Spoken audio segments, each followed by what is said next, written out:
from the vault, high atop the pastoral center of the Diocese of Camden, you're listening to Talking Catholic.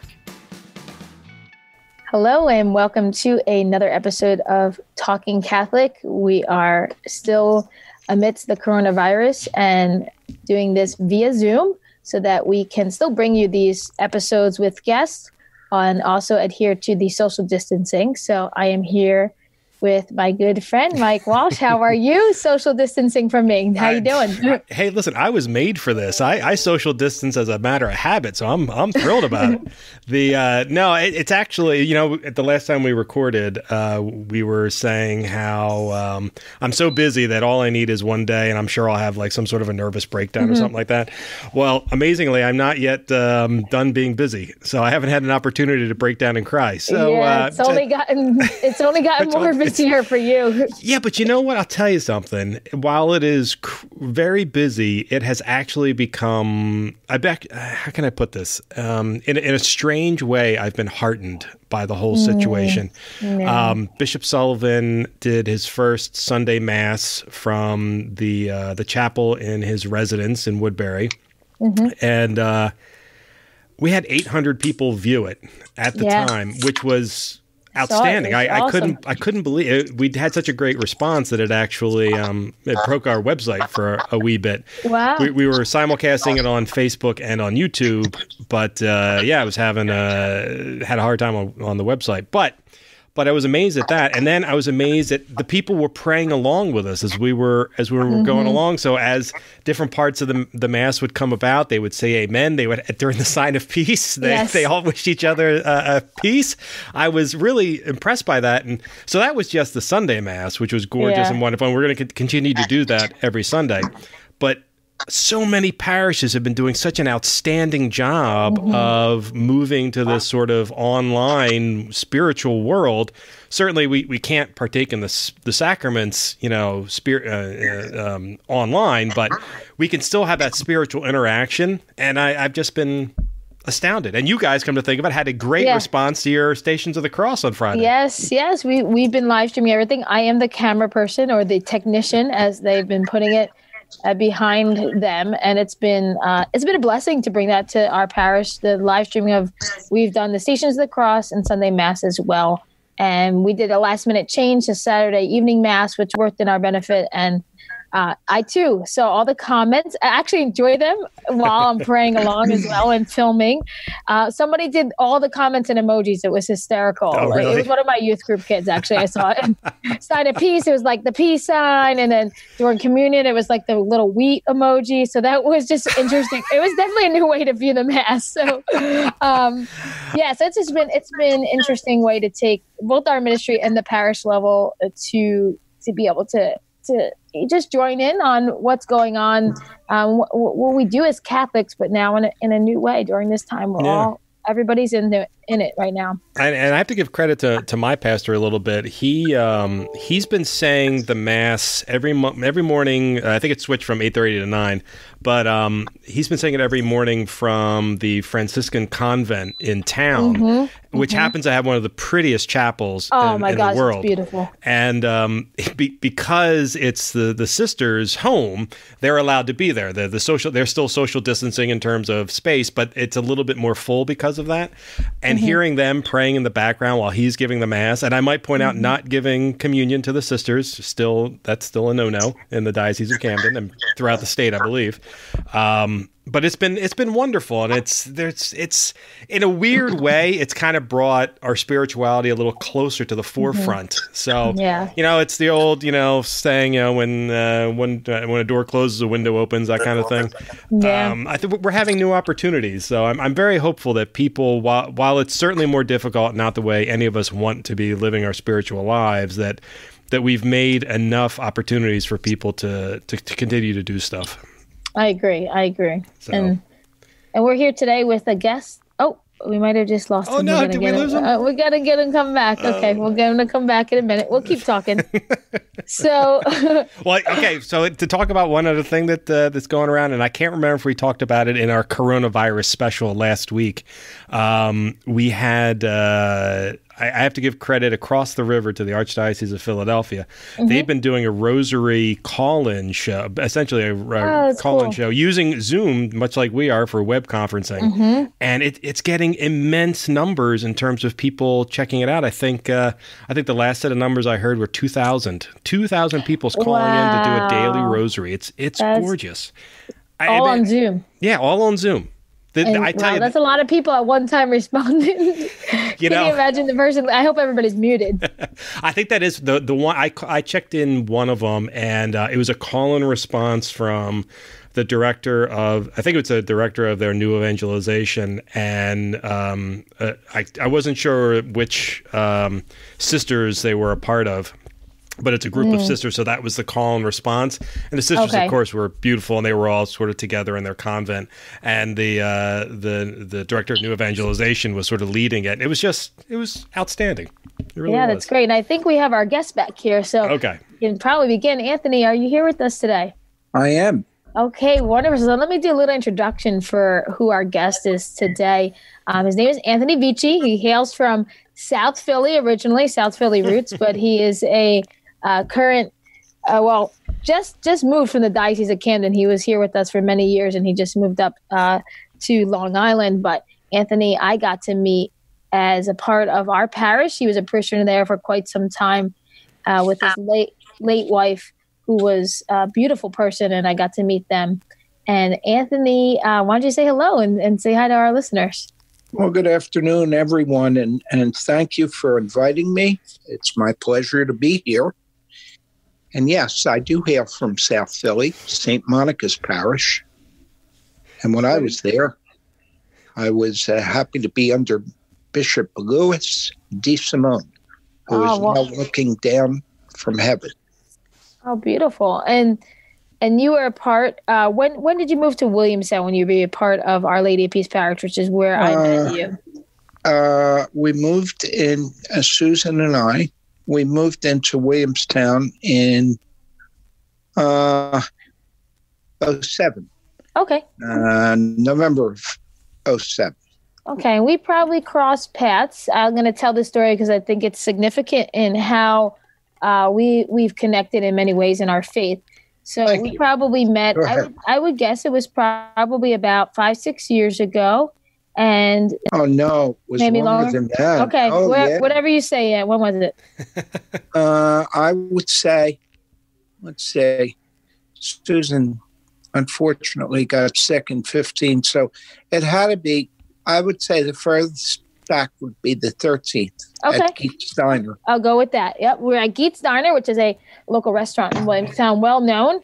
Just off right on the Black Horse Pike, just off the AC Expressway. One of my favorite diners on my dad. I love that diner. Yeah, mine too. I'm a diner aficionado, and that was probably the first diner I ever went to. I love Geetz's. Well, there you go. It is one of the most well-known diners, I would say, in South Jersey, especially because it's along the way to Atlantic City and the Shore Point. So many people stop there coming from Philly. I'm sure that when Frank was on the band bus with Tommy Dorsey in the 40s, I'm sure they stopped there also. I'm going to go with that. He stopped there too, Frank Sinatra. So I'm at Geets Diner and I'm checking out, and you were just ahead of me checking out, I believe. And I saw you there and I said hello. And I said hello because I noticed you were walking with a cane and that you were visually impaired, later to come out to know that you were fully blind. And we just talked. We had a quick conversation. You could tell I was Italian from the way I talked, which I thought was pretty impressive. You asked me if I was Italian, and I said, yes, I was. My maiden name was Palmieri. And we talked for a little bit, and we came to find out we were from the same parish. And I think a week later, I then saw you in Mass for the first time after being part of that parish for several years before that. Is that the way you remember it, Anthony? Yes. Right. And I think it was shortly after that when we became friends, and Susan then got sick, who was your wife. And yes. We got to then engage in a lot of different ways with the young adults helping you and all. So our friend Anthony is completely legally blind, and yet you never let it hold you back, Anthony. You've done so much, from being a lector at our parish and getting all around town, getting to different ministry meetings. So I'd love to just dive in and talk all about who you are and the beautiful gift you are to so many people in your way to just push through with just so many different adversities that you've had. So Ann, tell us a little bit about when you were born and growing up and being legally blind, and then we'll get into the more recent stuff with our parish. Well, actually, God works in very strange ways. And yes, when I was born, I was a preemie or premature, and they gave me a little bit too much oxygen. And that oxygen damaged the retinas in my eyes and caused me to be blind. I'm actually considered just about totally blind. I have maybe 1% light perception, maybe 2%.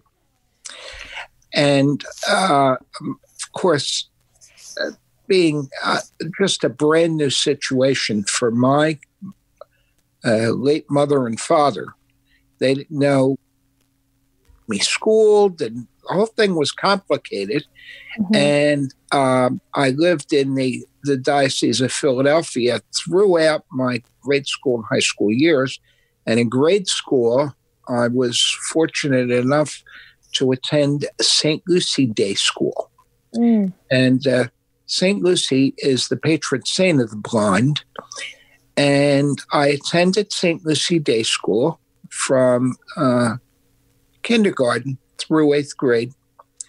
And I was very fortunate. I had a very wonderful teacher who was a Immaculate Heart of Mary sister, Sister Gerald Mary.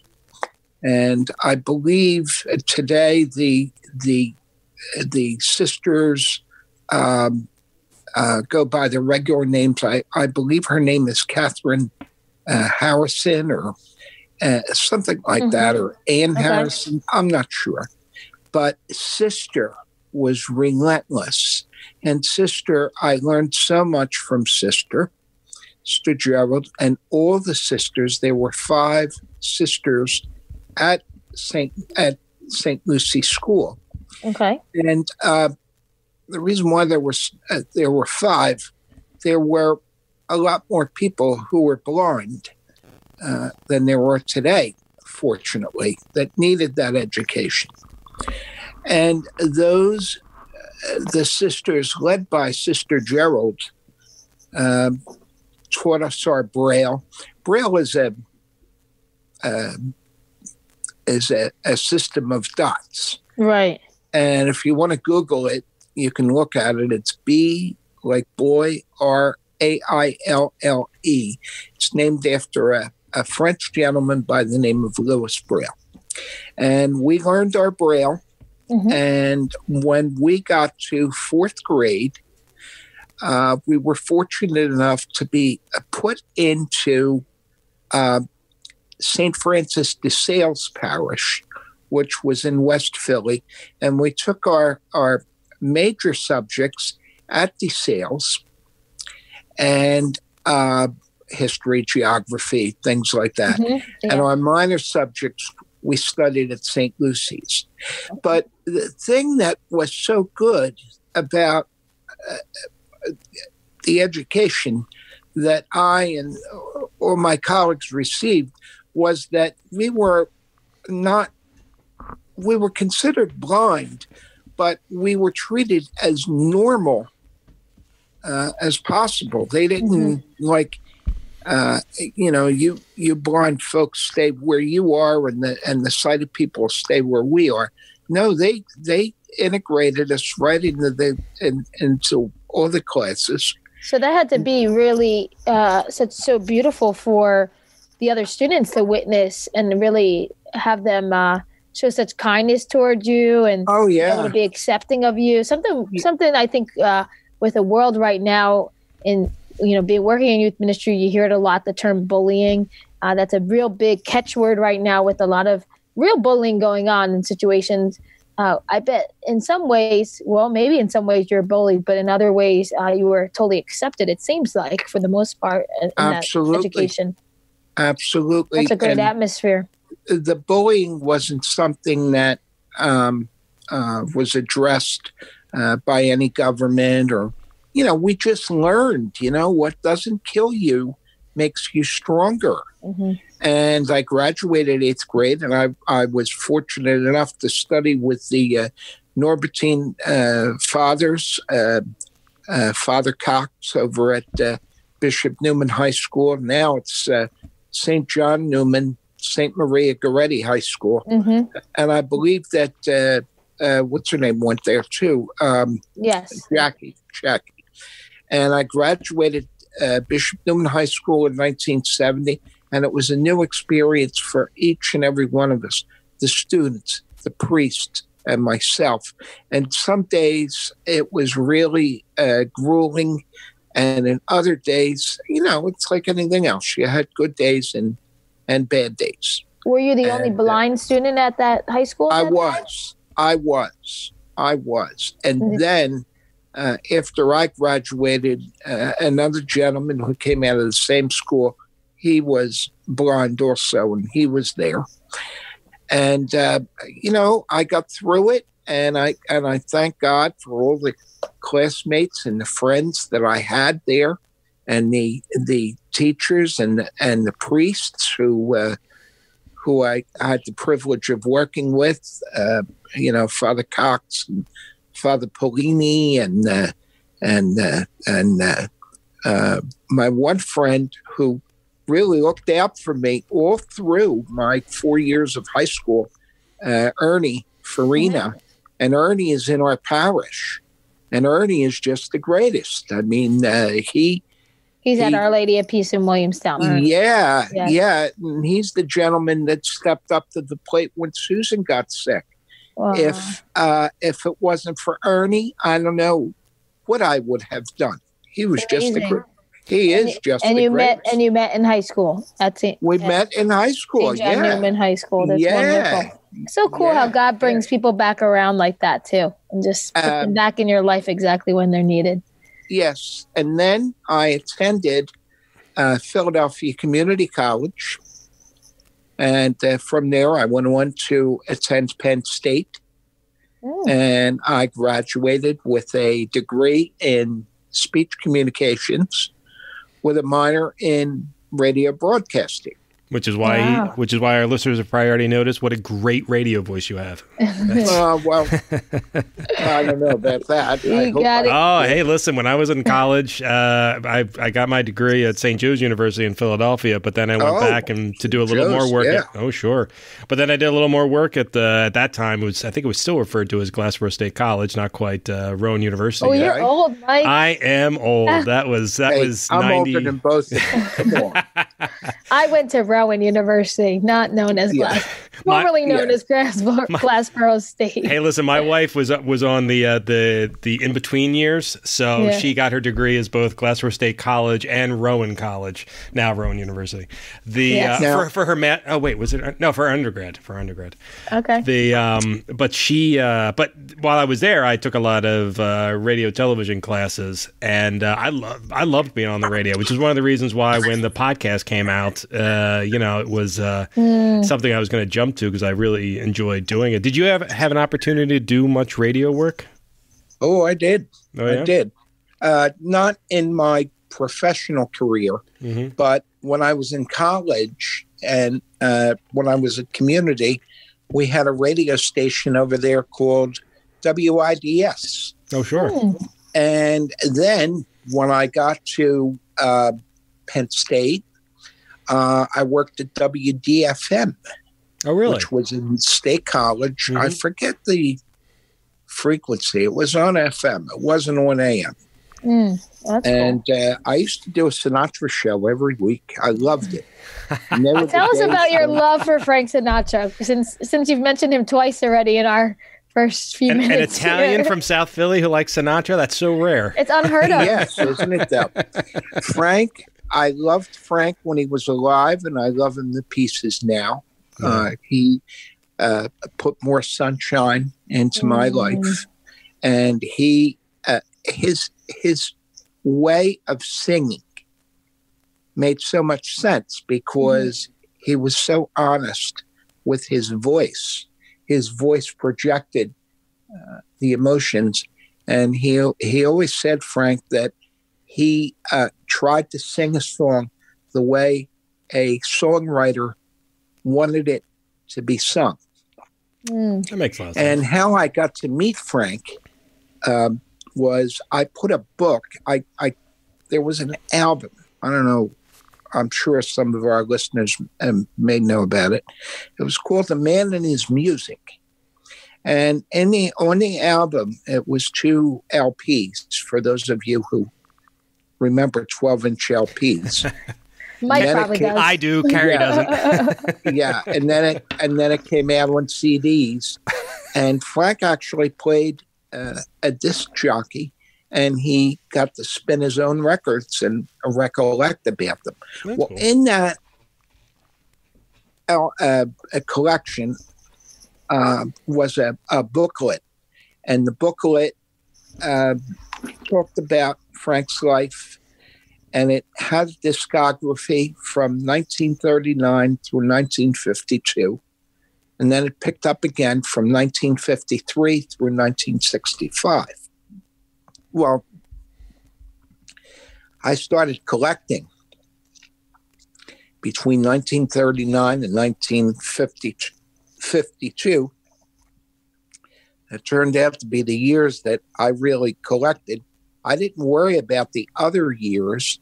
And the reason why I didn't was because we had a radio personality in Philadelphia named Sid Mark. I'm sure you know of him, Mike. That may actually just be a hair before my time, I'm happy to say. So Kari can't make fun of me for being old. Well, Sid did a Sinatra show every week. Oh, yeah? And Sid, we used to bump heads because I always tried to get him to play stuff from the 40s, and he wasn't as familiar with it. I don't think he feels as comfortable playing it. Now he does, but he used to play it from 53 through however long, it went on. Well, anyway, to make a long story short, I'm waiting for you to meet Sinatra here. Come on. Well, I transcribed a book from print into Braille. I used to get anybody I could to read it for me, and I would write it down in Braille. Well, anyway, push came to shove, and in 1975, I got backstage at the Uris Theater in Manhattan, and I met Frank. Wow. And he was just everything I expected and a lot more. I walked in, and I heard him say to somebody, "Is this the fella I want to see?" And I kept absolutely quiet because I wanted to hear his speaking voice off mic. Yeah. And I walked up to him and I said, "Mr. Sinatra, is that you?" And he said, "Yep." And I said, "Frank?" He said, "That's me." I said, "You're the guy who sang Everything Happens to Me with Tommy Dorsey." He said, "Yeah, that's right. Come on in my dressing room." And I burst into tears. Wow. And the reason why I was so happy, and I'm sure the man had to change his shirt, tuxedo shirt, because I burst into tears all over his shirt. And we sat and we spoke for maybe a little over 10 minutes. We discussed the music that he recorded, and he asked me about the book. And at that time, I interrupted him and I said, "I have a tape recorder." I said, "Could I record this?" And he said, "Sure. Turn your thing on. Turn your tape on." Guy. I had an old TC-90A tucked under my coat, and I opened my suit jacket, and there it was. He was impressed, and I was impressed that he got me recorded. I let him hold my microphone, and because if anybody knew how to use a microphone, he did.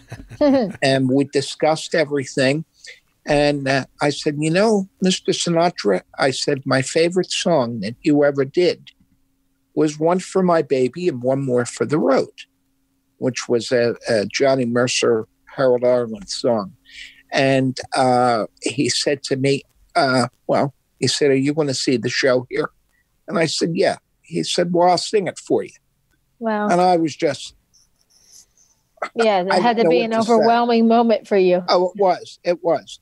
And his road manager, who was Bobby Marks, who was Barbara Marks's son at the time, the lady he was dating, said to Frank, 10 minutes to showtime. And I took that as my cue to leave. I got up and we hugged again. And as I was walking out, I sang one for my baby and one more for the road. And I was just, it was just a wonderful evening. That's Moving great. past when I met Frank, which was really a highlight in my life. I was still in college. Sure. I graduated Penn State in October or November of 75. And in August of 76, I was fortunate enough to land a job with, at the time, it was the Bell Telephone Company of Pennsylvania. Oh, yeah. And of course, there were no cell phones as per se. There were large mobile phones, and I think Cadillac had mobile phones in their cars and whatnot. But it was all for the landlines. Correct. For landlines. See, correct. That's great to hear. My family were Bell Tel people. My grandfather, Oh, really? My grandfather was a lineman. My uncle worked in the administrative office, and my mom was worked for Bell in the Pentagon when my dad was stationed there. So, we're Bell Tel people. Yeah, and the company was and still is the best in customer service. Yeah. I had the occasion to work for two managers who absolutely treated me like gold. There was a lady named Agnes Michalzik, and there was another lady named Kathy Belsky. Mm-hmm. And I will never forget either one of those people. I owe a great debt to them. They were just wonderful people, and they made sure that I was comfortable and I had all the accommodations I should have. And then I got to retire at the age of 51. Nice. I got to retire in 2003. And I retired in 2003. And, well, let me backtrack. You heard me mention Susan. Susan and I were married in 1990, and how we met was Susan worked for the local cable company that was out of Philly, Mike. I don't know if you remember Greater Media Cable. Oh, sure do. Okay. Well, Greater Media Cable was bought out by Comcast. And I had to call Greater Media Cable because they were running some Sinatra shows on the Disney Channel. And I didn't have the Disney Channel. This is personal calls, right? This has nothing to do with work. This is just you calling Absolutely for your home not. stuff. Okay. Absolutely not. So Susan said to me, look, she said, I can't take care of your situation right now, but if you call back in, any of us will help you. I said, well, let me call you back. I heard something in her voice that I liked. And I said, let me call you back. And I said, and when I get home, and we'll go from there. And I did. And we started talking about her family and my family, where we went to school, where we grew up, and all this and that. And where was she from? And she was from South Philly. She was from St. Richard's Parish, which is now defunct. And Susan was from St. Richard's Parish. And that was in March of 1990. And then we started dating and this and that. November 1990. We got married. I hope I hope your wedding song was a Frank Sinatra song, because it seems like it was. Okay. And what was that? It was the old standard. It had to be you. Oh, nice. It had to be you. Classic. That's a classic. Yeah. Had to be great. You. Yeah. And that was sorry, I was gonna say, Anthony, you mentioned such beautiful things about so many people, and I saw a common thread with that, and which is, you heard something in their voice, or you heard it, or you asked them to speak. You could hear the kindness. And I think, even with our occasion of meeting, I think you have with the lack of visually seeing, your other senses, especially of hearing, are heightened. Is that true to speak? True to say that? Well, yeah, and that's the Holy Spirit. The Holy Spirit really, he worked on my senses and works through me, and and that's how I got that. And I was away from the church for a long time. Unfortunately, we all think we know better than what God knows, and we don't, and we never will. Well, anyway, Susan used to go to church, and Susan would come home and she'd say, "Hey, God was asking for you." Oh, so she went without you. Yeah, and I'd say, "Well, tell him I said hello." Well, in January of 15, okay, January of 2015, I ran into Ernie Farina. And it's a good thing I did, because God put Ernie in my path to prepare me for what was to come. Because nobody knew. None of us knew. And we went to church Easter Sunday, and we were standing in the back of the church. I forget if Father Maz said Mass or not, who... Michael, you know Father Maz, right? Oh, sure. I love Father Maz. Well, he's a walking, living saint. I call him Saint Cadmus of Williamstown. He is just... Now everybody knows his first name. He's the greatest. He's the greatest. So anyway, I forget who was saying Mass, but we had Mass. And we came home and we went to dinner... I forget. We probably went to dinner at my sister's. And then that night, we went over to Ernie's house with his lovely wife, Johanna, and his two daughters, Brittany and, I forget his other daughters' names. But they're Brienne, I think it is.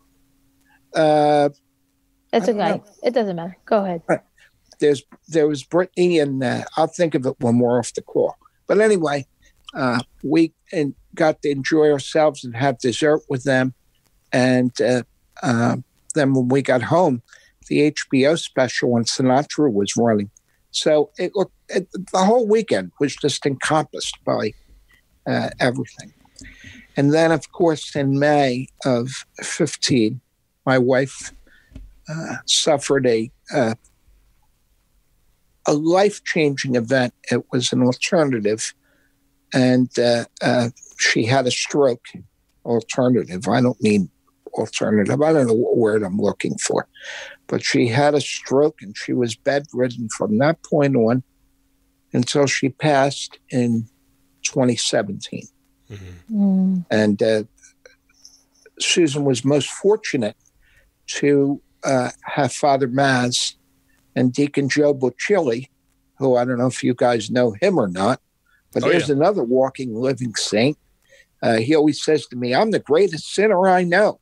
And I say to him, "Deacon Joe, I have to disagree with you. He's another guy that's magnificent. He really is." Well, anyway, from 17 through 2018, I was more or less alone. I shouldn't say I was alone because I was in such despair, and God took me under his wing, as he always did, and watched out for me. And then there was the advent of our buddy Padre Pio. And Padre Pio was just... He took me under his wing, and Were you praying to him as a saint to help his intercession? Not really. I didn't know all that much about him. Mm-hmm. Kim Pizowski, Kim and Mark. I can't leave Kim and Mark out, because Kim and Mark were such a help to me, and Kate Minder. And the people who they knew. They had a got lot of me people. through. Mhm. Yeah, and they got me through all the adversities that I had. And you had so many people, Anthony, that would give you rides and take you to mass, and even I know, go out to dinner with you, cut your food, because in the absence of Susan being there in your life, and of course dealing with the grieving of the loss of a loved one, or your wife, you needed people to help you, and so many people from the parish and even around family and friends that you've had from the past really, I think at that time stepped up in your life to show you God's goodness, and how much they loved you. And Father Mohan gave me more time, and of course Father Maz and Father Chris, and especially Father Mohan. He was something. We brought pizza for Susan a few times, and Father Mohan, he really, God sent him into my life, and I'm very happy that he was there. And we lost touch, and I lost touch with Kim and Mark, and I hope at some point we'll renew our friendship again. But in any case, I didn't realize how much Padre Pio was influencing me. And in 2018, June the 3rd, 2018, Father Padre Pio brought a lady named Lucy and I together. Lucy told me any number of times how she felt I could be the answer to this guy's problems. And Lucy and I met, and we had our struggles as people do, and we managed to get through them, and we're in each other's company more often. We're very fortunate, and I just thank God for everything I have, and I don't know what to say. Yeah, no, it's beautiful. It seems like God has always been there for you, and when you turn to Him in those times of difficulty, and after being away from the church for so long, coming back then to Mass and to the sacraments, the Lord has really given you so much more back in return. It's like we give Him an inch, He gives us a whole football field, Yeah, and leave us not forget my brother or my sister who were there right from the beginning, and my sister-in-law and my brother-in-law and all my cousins, everybody in my family, and you, Kari, and your family has taken me in. Well, we all love you. We all love you. As like extended family. Now, I'm sure going through all that, I'm sure both of you, one of you, if not both of you, or maybe even your viewers may have some questions, and I'd be happy to take questions. Yeah. Mike, do you have any questions? 'Cause I know Anthony well. So. Well. Actually, if you have any dirt on Kari, I would like to hear that, just to be on the safe side, because she always comes across as so angelic in every way, and I've never heard anyone say anything negative about her, and those kinds of people drive me nuts. Well, no, you won't hear anything negative that anybody would say about her, because there's nothing negative to say.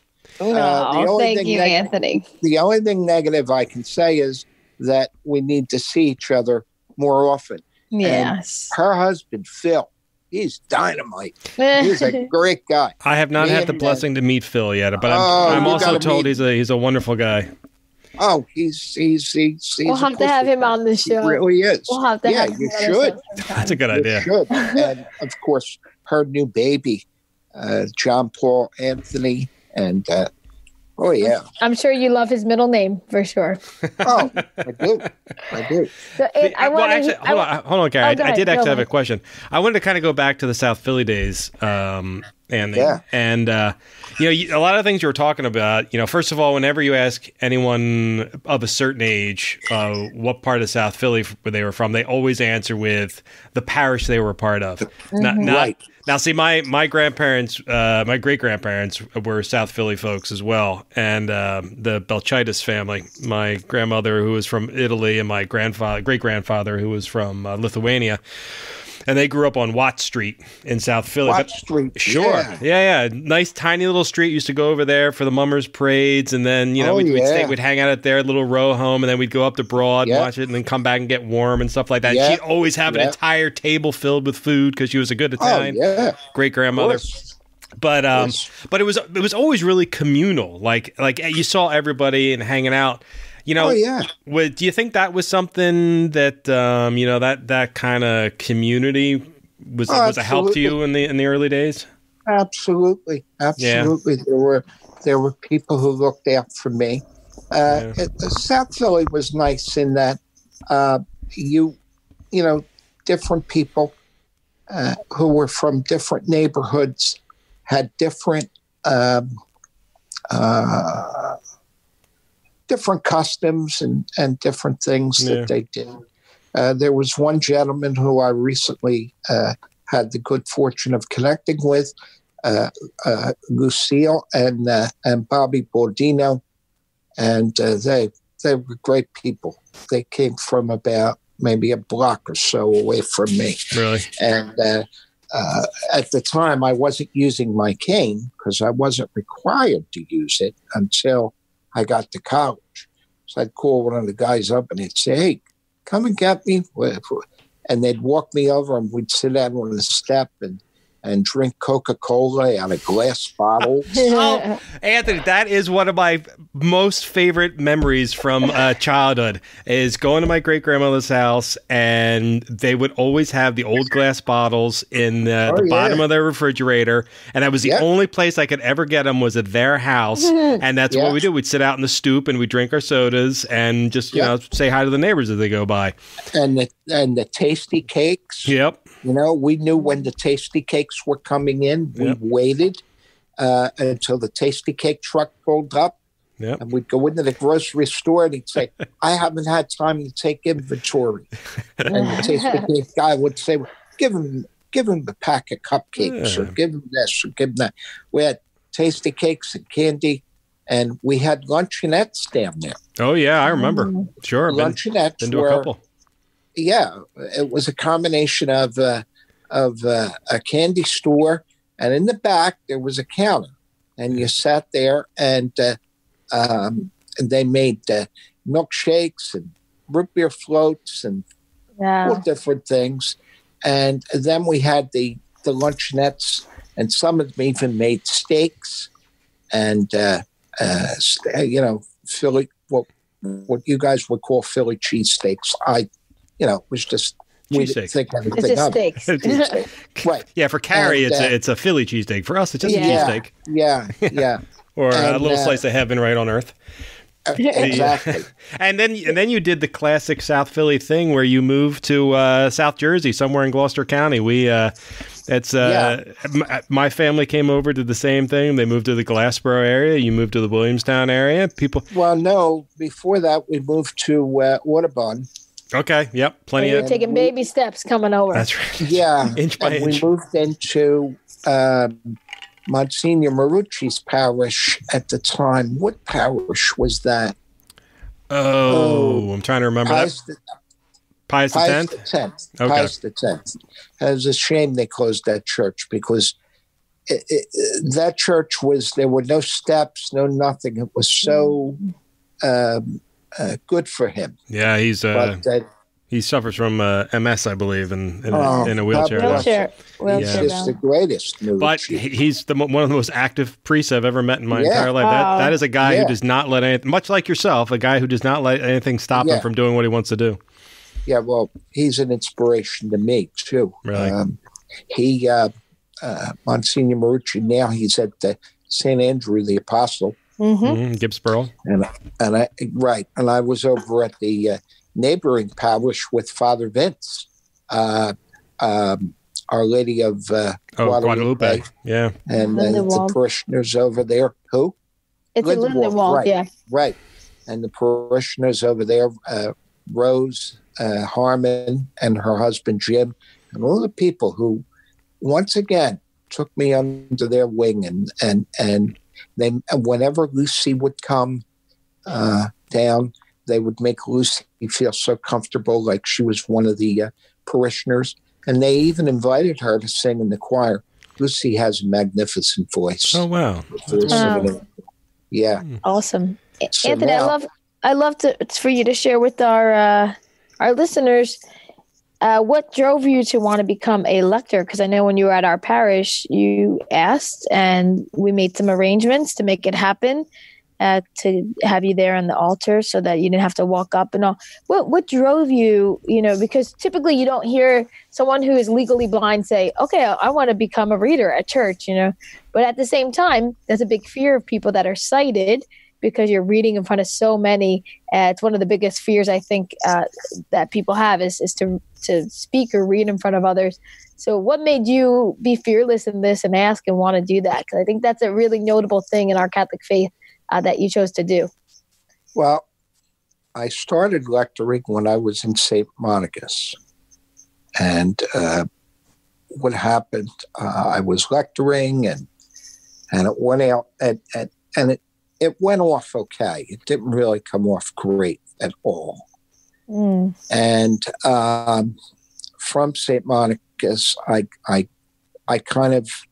always wanted to read at church, because I always wanted to put God's word out there.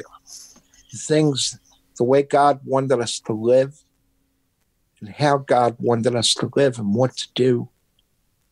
And I really didn't come of age of lecturing until I got to Our Lady of Peace, and I got to work with Jackie Greer. Mm-hmm. And Jackie Greer taught me, and Jackie, and how important punctuation was and still is. And she would say to me, you need to pause, and then you need to, and I really became aware of how to read the word of the Lord from Jackie. Yeah. And between her and Irene, what's her name? Irene at the rectory. Irene Casey. Irene Casey and Deacon John and all the deacons, Deacon Mike and Deacon Al. He's the greatest. Mm-hmm. He's the greatest. And Wendy Harris from the bereavement group, and all the people who were just so willing, and they were so encouraging, because I have good days and bad days, just like everybody else. Mm-hmm. And bad days, I need some encouragement. And the other lady who we mustn't forget either, was the lady, what is her name? The lady, her husband does the radio work. She was at our... I'm not sure who you mean, but it's okay. You can just talk about what she did with... And she taught me about her philosophy, because she has RP, pigmentosis, retinitis pigmentosis. Oh, what is her name? Oh, she speaks in tongues, and you know who she is, Kari. I'm not certain, but I'll think of it. If I think of it, I'll let you know. Yeah, and all these people who, and Karen Hill, and well, you're giving a lot of shout outs on this broadcast. Well, these are all people. You have a lot of friends, yeah. These are all people like the Creoles and Jean Creole and people who just thought nothing at all of going out of their way for me. Mm-hmm. And I can't thank them enough for everything. You're actually doing us a favor. That's one of the things this podcast is for, is making sure that we can highlight people who are doing great things in the community or are examples of great things in the community. And it's really wonderful to hear, sometimes I think it's lost in today's culture that a parish is really a community of people who are looking out for each other. It's certainly a spiritual gathering place, but it should be so much more than that. And it sounds like what you've experienced, certainly in your time at Our Lady of Peace in Williamstown, was that it really did turn into that. It was really an opportunity for people to come together and not just for them to support you, but also for you to be a part of the parish as a lector. That's so heartwarming to someone who's cold-hearted like me. And the other thing is that I never felt the camaraderie like I feel in Our Lady of Peace Parish, like I felt Rosemary and Joe Genova and their children and grandchildren, and Diane Zarecki, who has moved. Her and her husband Joe. I don't know what I would do without Diane. No. So many people. I'm curious. And the last. Oh, sorry. Go ahead. Last but not least, and then you can tell me what you're curious about, because I got to think of these things when I forget them. Because if I don't, I get avikiai, which is old age, But Rocco Taraborelli, Rocco was right there. I needed to go to the hospital. I needed to go to the doctor. I needed to go here. I needed to go there. And Rocco, he took care of me. Yeah. Rocco, when I think, and this is going to put a large responsibility on people, but when I think of the physical image of Jesus Christ, the physical image, I think of two people, and that's Rocco and Father Maz. Father Maz is an example for all of us to follow. Mm-hmm. And I mean that, I'm always giving him shout outs. And he gave me a few shout outs from the altar. He did some homily here, right? Yeah. And when you would read and all. Yeah. But the thing with Father Maz, he's just the example that we should all follow. And I understand his brother lives in Our Lady Guadalupe Parish, and we never had the opportunity to meet. But so my last question to you is, because we're going to wrap up in the next couple of minutes. Sure. Anthony, is so what brings a nice South Philly boy like you and South Jersey transplant up into Long Island?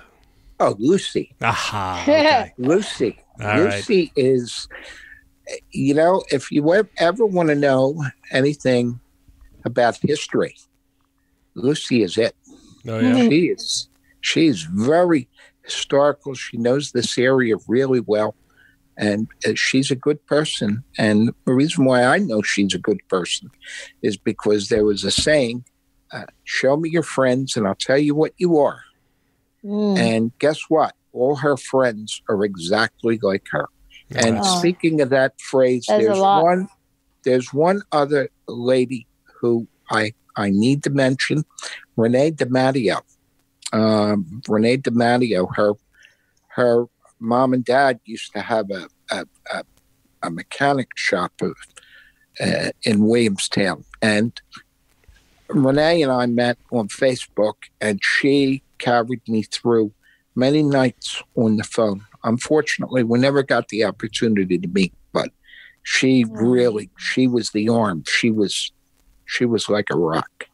Wow. Well, it seems like God has always given you the help needed. He has. Exactly when you needed it. And thank him for that and in all your journeys. And I'm so thankful that we have met and had many years of friendship. We're going to be wrapping up just about now, Anthony. Okay. So and Marie and Joe Sheridan. I can't.